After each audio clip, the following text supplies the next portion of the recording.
My name is Harry, and I'm from London. Meghan Markle here.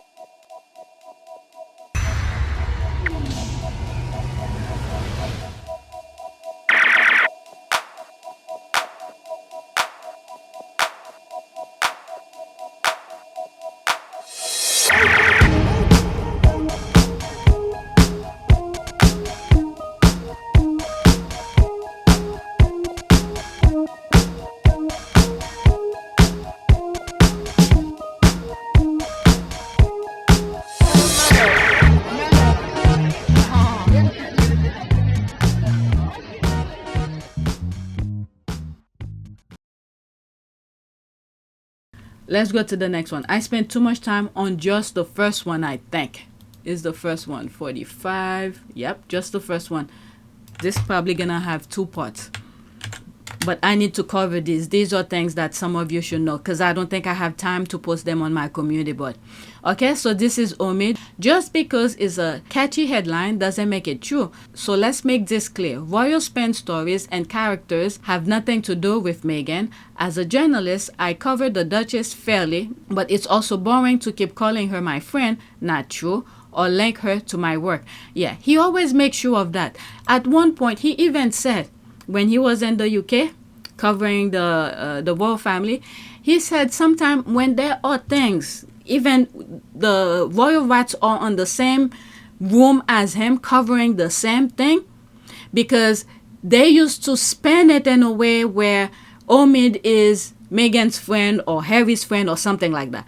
He said he will wait until they put their stuff out first before he could put his, because they will always spend it in a way as if, you know, he had a special, I don't know, interaction with Meghan or something like that. Meanwhile, they all were in the same room covering the same thing. He said that, was it on a tweet a while back? Okay, Omid, talk the thing. Right, you did collaborate on Finding Freedom, which you and Meghan initially denied until the email came out and the email court case, and Meghan had to apologize for forgetting she helped. Okay, I know what she's talking about. She helped you with the book, so you can understand why people question you, Omid. This is the thing. I spoke about this possibility. Remember, when Meghan was over there, she didn't know these people were backstabbers. Okay, Jason Kanoff was was working with her as well. When Meghan sent that 6 a.m. email, in that email, she told I think Jason Kanoff, please set some time to meet so they could discuss several things. One of the thing was she wants to discuss Omid's book, and the other thing was she didn't know if it was Fighting Freedom. That was the title for the book. Okay, I think. Okay, let's finish one thing. She wanted to discuss Omid's book and her mother's safety. Okay? So now, when it comes to Omid's book part, this is what I think happened, in my humble opinion. Because at that time, Meghan did not know she was talking to the enemy. I think Omid sent her some questions. And then she responded to them fairly. Okay? Now, this is where the same way they sabotaged her book, Omid's book, The Endgame, where they answered their own thing in one language, and meanwhile, all the other language didn't have any of that because they only had access to that language, I think, or whoever felt like they could do it for them. I will never believe it.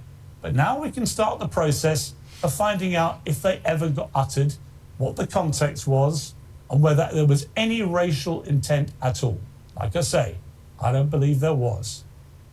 The royals who are named in this book are King Charles and Catherine, Princess of Wales. The book's available in a number of languages, and unfortunately I can't speak Dutch, so I haven't seen the copy for myself, but if there have been any translation errors, I'm sure the publishers got it under control. For me, I edited and wrote the English version. There's never been a version that I've produced that has names in it. The book. That conversation I'm never going to share. But at the time it was awkward. I was a bit shocked. Can you tell us what the question was? No, I'm not comfortable sharing that. Okay. One royal historian tonight tells us the palace will be in crisis mode. How damaging is the interview? I think it's very damaging, actually. They've made very serious allegations, primarily, of course, of racism in the royal family. Oprah says Prince Harry told her the unnamed royal who made the comments about skin colour is not the Queen or Prince Philip. Meanwhile, all the other language didn't have any of that because they only had access to that language, I think, or whoever felt like they could do it for them. That's a different story. But with the Omid's book, Finding Freedom, when she responded to, in my humble opinion, whatever question Omid sent, I think she responded to it very fairly. Now, this is where the thing come in.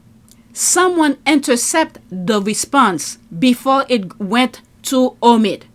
Someone went, I don't know who, this could be only Jason Kunoff could answer that question. I think because at that time, William was Jason Kunoff's boss. So whatever William says, Jason Kunoff must do.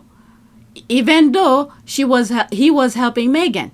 Meghan was not his boss. Harry was not his boss. William and Kate, well, let's just say William. William was his boss. I think they intercept the response for the Finding Freedom and then give it to Omid. Meanwhile, guess what? Meghan thought she answered fairly. And meanwhile, Omid thought he got the response from Meghan. The in-between, this is where the problem is. The in-between. We don't know what happened in between. This is what I think happened. And they did that to his book again. The end game. Alright, I spoke about this a long time ago. Let me see. There's 10 comments under here. Okay, confirming factuality and context with Harry and Meghan. Palace press officer is not collaborating with a biography. That's what press officers do all the time. Multiple statements have been issued clarifying this matter, but you know that you're just trolling. Okay, I will hardly call confirming her stats through Jason Kunoff a collaboration, but since you're talking about that book, why is that the Ranger hate Omid so much for that book but not his co-author? That's another thing too. You do realize there were two authors of Finding Freedom. Why do you hate for his co-author? Okay, and I spoke about that as well because when Omid was getting bashed left and right on when the book came out, the other woman, they didn't say a damn thing about her. And then she stayed all quiet. I don't know. I even said, where is the other co-author or something? When I finally come across a video about her, and I was like, oh, there she is, you know. But anyway, why do you hate his co-author? You keep twisting facts, read the court papers yourself, and find that this is not true. Liar. Okay, how gullible you are. And a liar too. I feel sorry for you. Okay, so let's leave that alone. This is in French. Let's go. Okay, there's more response. I went into that. All right. They are so used to the biased, toxic, and abusive reporting here in the UK that when someone reports fairly and sanely, they accuse them of being in the subject packet. It's a childish and pathetic. That's an ad. Okay. You know the press is going to go wild with this now and claim you're falling out with Meghan. Who cares? He's saying his truth. They have it in for you. Like he said, it's almost like when Harry said, damn if you do, damn if you don't. They have it in for you because you then join in the smear campaign with them against Meghan. That's another thing. A journalist's job is to report impartially and objectively. This seems to be a difficult equation for many other journalists and also for readers who assume that a journalist is on someone's side. Okay, morning. Sad to see you posting such clarification on a Monday morning, but keep doing what you do. The society has a tendency to slander those whom it cannot withstand. That's a very good one. Let's go to the next one. Oh my God. I think this video is going to have 2 parts because there's a lot more to share with you. Okay, journalist. Hello, ma'am, Duchess, Harry. There's that. I thought that was good. So when I started putting the how do you call this, the list together, I didn't have all the other one I just put. Oh, there's the idiots posting thing. Let's just black. I don't have to come along. All right, so there's no the other comments I cannot see, so probably people I blacked already. Next tweet. Okay, yes, Her behavior about her, Charlotte's bridesmaid dress, the way she behaved, was like a jealous ex. And this flirty Katie is always happier around other men, including around other women's men, than she is around her own man husband. I remember talking about this. The wife touching the husband. There's the face. She was not having it. She was not having it. Right, there's that. Have you noticed that this woman was always happy around Prince Harry? And this is the thing with her. This is why, I try to stay away from the baggage she's going through right now, because I always say baggage for God. Her issues, baggage for God. Because Harry was the only royal who showed her some sort of respect. And then when Harry decided to get married and bring someone new into the fold, and the way she backstabbed Harry, this is full-blown baggage for God. All right, there's no comment. Let's see to the retweet here. Okay, Kate didn't hide the fact that she was obsessed with Harry. It became crystal clear by the way she treated Meghan. She acted as if Meghan stole her man. Pathetic. Okay, that's because Harry is a fun one. Right, I have noticed Harry is thriving now. No wonder William is psychopath. The thing is that Harry was he's too nice. This is what happened when people are too nice. Harry showed her respect, even in public, holding umbrella for her when her husband don't even care. Harry was too nice. And then just because Harry, I guess the system, because Harry, it was ingrained in Harry that the brother is the heir, show respect, and always, stay behind and all of that. Whatever they train him to be.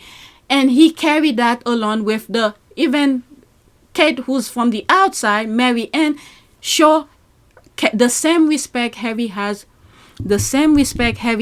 for William in terms of the heir and the span kind of things. I think he carried it along with Kate. But what Kate did, instead of being respectful and be gratitude of it, she took it for granted, thinking that, okay, he's supposed to obey me and this and that. I'm higher than him and this and that. You could never be higher than a blood. Okay? So she took it for granted. And what I've said about her joining the husband, I still believe that. Okay? She should not have joined the husband and said, I'm staying out of it. It's between you and your brother. I'm out. Okay? Don't take any side. Don't do anything. I could understand the position that she's in because the institution is very, savage. When you're in public, smile with Meghan or quickly say something to Meghan, to say that you're not part of this. Okay? Don't say to Harry, I'm just staying out of it, but just understand, I'm not going to join in. But she participate. Okay? She participate. This is the part that I cannot understand. Okay, if you know that your husband is gonna make you do certain things when Meghan is around, say you sick or something, tell him you don't want to participate. But hey, she let them walk all over her, and she thought that just because they were nice to her, because they want something out of her, and she went and did it without thinking, oh, once this task is done, they're gonna go back to the same way they will treat me, disrespect me, and all of that. That's her baggage. That's her baggage. Okay, no wonder she is jealous of Meghan. William has never shown her any affection. That's her problem. Oh, that's the thing that I was talking about. In public, the husband show no respect. There's Harry calling William. What about your wife? It's raining. Come and get her. Why Harry addressed this issue in his book. He wrote about accepting Kate as sister-in-law, supporting William, and expecting reciprocity from Kate and William when he found love with Meghan. That's the thing that I was saying. But instead, what he had was briefing against him and Meghan from KP to British press. Baggage for all of them. Right? Okay, it's all Harry's fault. How dare he fall in love and leave us without a royal scapegoat? But it's William who kicked him out. We need to address that. It's William who felt like Harry and Meghan was getting the spotlight, therefore they must get out. Give him the light. Meanwhile, the light follow Harry and Meghan. Ever since Harry left, you've been hearing BS from the left behinders. And especially with a more beautiful, intelligent, articulate, financially independent, intelligent, stylish, and charismatic woman. Life's just not fair, is it, Mambo? Okay, always. She was closer to Harry than William. I don't even think William cared if she was around. Harry took care of Kate and treated her with respect, and I truly believe Kate loved Harry. And Harry put the boundary, all right? He knew she was married to his monster brother and did his best to protect her sanity whenever he could, but she couldn't return the favor when it came to Harry's wife. But that's all right. Karma is working overtime in that monarchy. That's for sure. Okay, I noticed this man was always happy when being around Princess Catherine. Some good response here. The reason behind her disdain for any woman close to Prince Harry were clear. It wouldn't have made a difference if it were not Meghan. Kate will have held the same feeling regardless. Ever since Harry ended their relationship, Kate seems to have lost her smile. That's her problem. You got the other brother. I will never forget that. During her wedding, I remember I think I was watching CNN at that time. I had cable at that time. And I remember hearing the commentators saying something like, as if Harry should be with the sister. And the first thing that crossed my mind is like, why will one family grab both brothers? It's not fair. Leave Harry for someone else, as if Harry didn't have a mind of his own. Meanwhile, Harry was looking for someone who he knows that will be able to deal with the situation. Like yesterday, I came across a video, I'll put it because I recorded separately, where Harry was saying, someone asked him, does he ever think of leaving? And he was like, yeah. And he went and talked about if he finds someone, there's a process. And in that process, that means the person that he planned to marry must understand the position, the role of the institution play. Will they be able to handle it? He didn't say all of that, but that's what I got. All right, there's the clip here. I'd never met him before. And so we had a little chat about the kind of things we talk about. And he was like, you can ask me whatever you want, but I might not answer it. I said to him, have you ever thought about moving away? And he was like, yeah, I'd love to move away, but I can't because of what I need to do to support the Queen. And that has just stuck with me forever in terms of, he didn't say it on camera, he just said it in a really candid chat with me. And so whenever anyone says to me, it was Meghan's fault that they left, that conversation always springs to mind because he always had it in him, this potential to jump. And I think Meghan came along and said, hold my hand and we'll jump together. Princess Charlotte's just been born. Would you like to have kids? And he came out with this brilliant line. Comes times when you think, right, now's the time to settle down, or now's not, whatever the way it is. But I don't think you can force these things. It'll happen when it's going to happen. Of course, I'd love to have kids right now, but yeah, there's a process that one has to go through. To which his communications team kind of took a bit of an intake of breath, like, oh my goodness, why did he say that?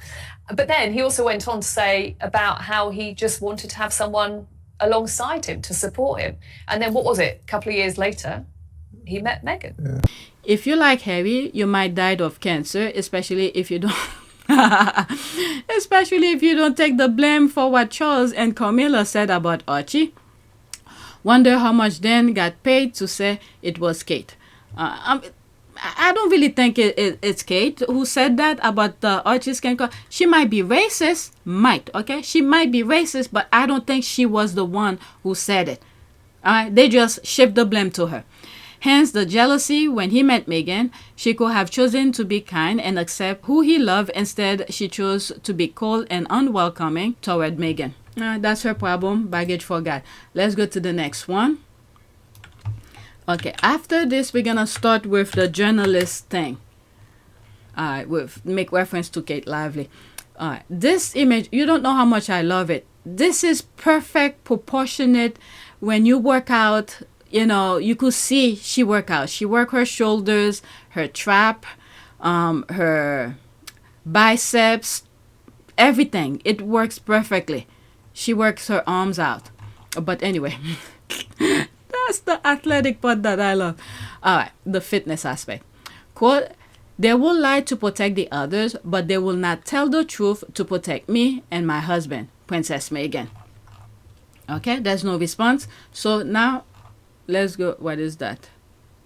Okay, criticizing Meghan for being the executive producer of a Netflix show and celebrating Kate for hosting a dinner. People celebrating mediocrity and hating on accomplishment is always weird to me. I mean, perfect example. Look what just happened in the 2024 election. Let me put this in the list. Okay, the US election. What just happened? Look who they voted. I don't know what to say. I will always say there's an asterisk in that. Okay, let's see here. If you think about it, that's the historical brand. Okay. Look at the chef. They celebrate this, pointing down. I remember talking about this. Look at her. She's moving around. Oh my God. A pancake fit for a princess, Kate Middleton, is elegant. I don't care. Oh my God.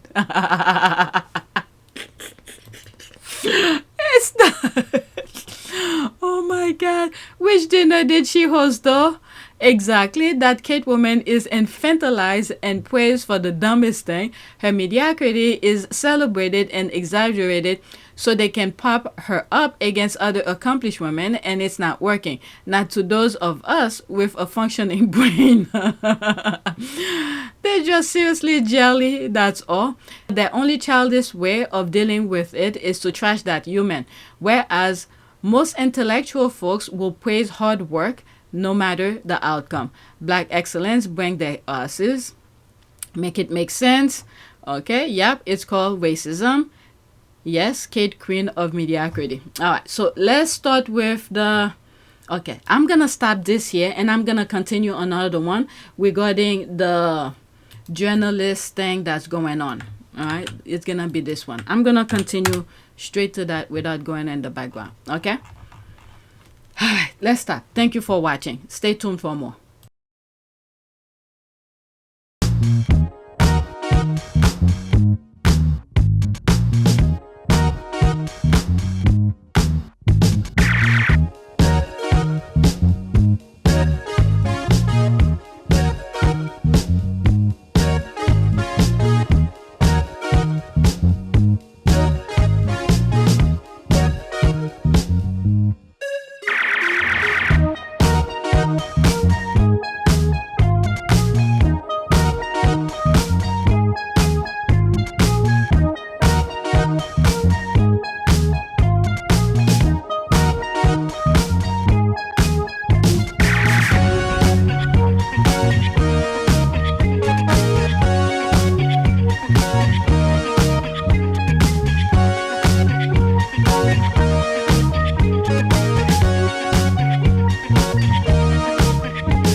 It is a great privilege to be with all of you today.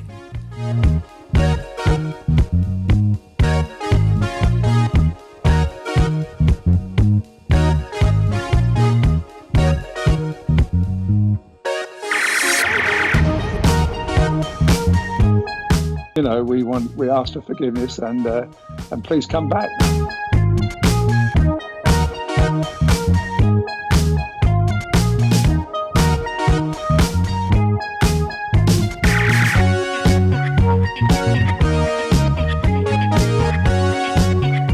As you saw me find the love and happiness that I'd hoped for all my life.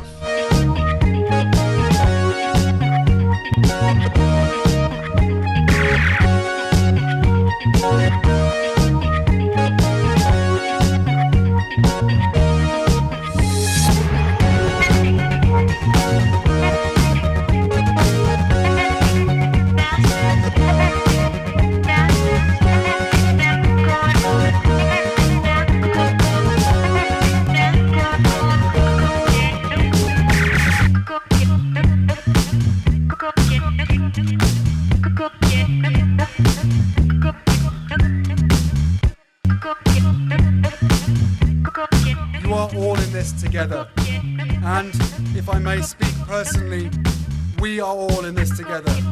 Because asking for help was one of the best decisions that I ever made. You will be continually amazed how life changes for the better.